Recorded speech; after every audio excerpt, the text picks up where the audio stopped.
Just a quick little video for some of my flute students. What I am holding right here is a Baroque flute. See if I can pull it back enough so you can see it. I got the zoom in, I think.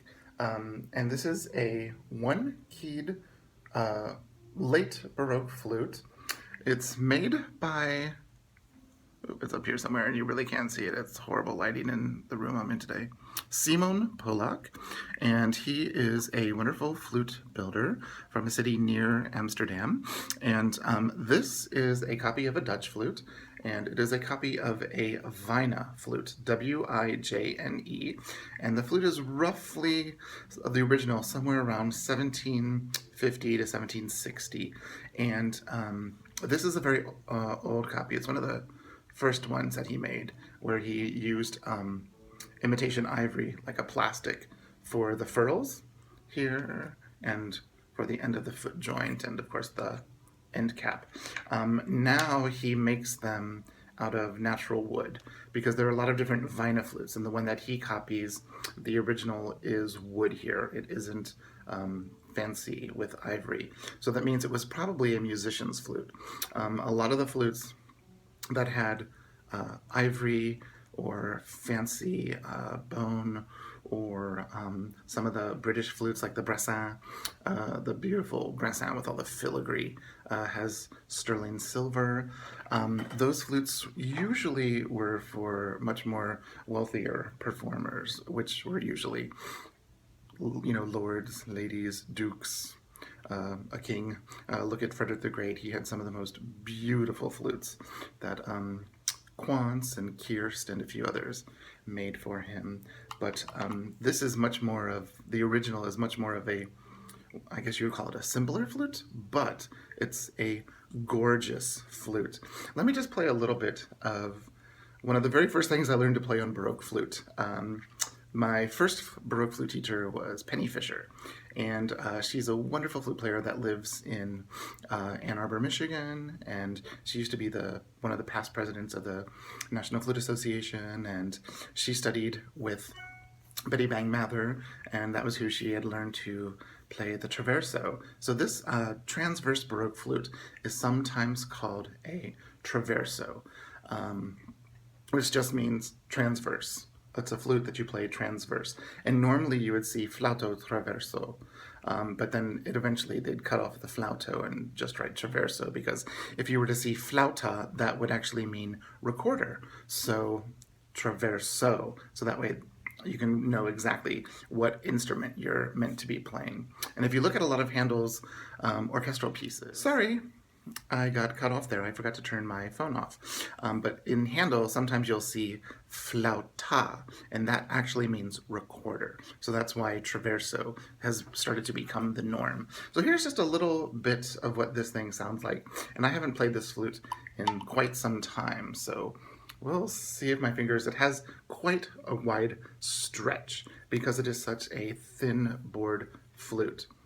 Quite a wide stretch.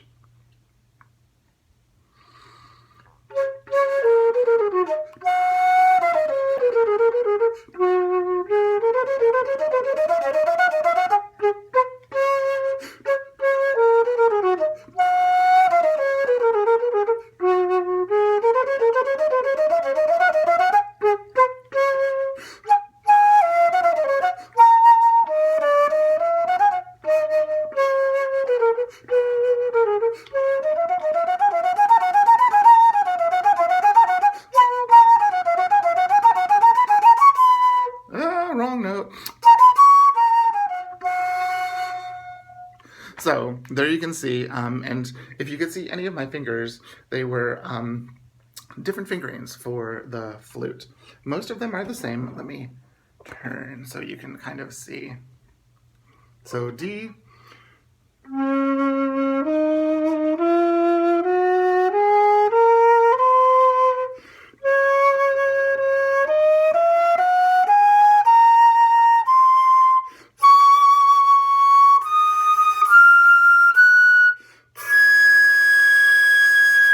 and the top note is an A. This is pitched a half step flat.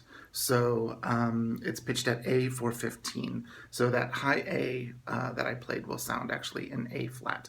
So I just wanted to give you a quick little traverso lesson today.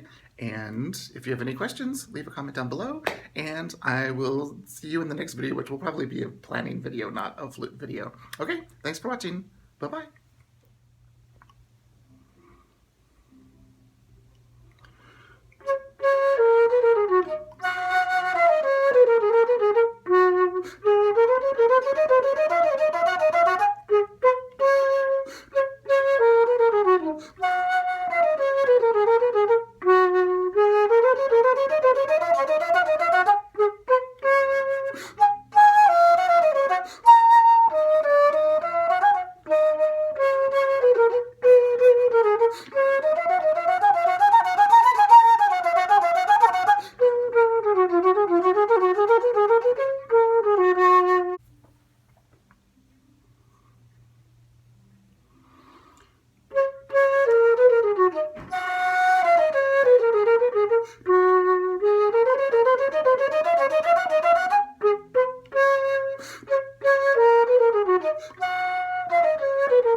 No.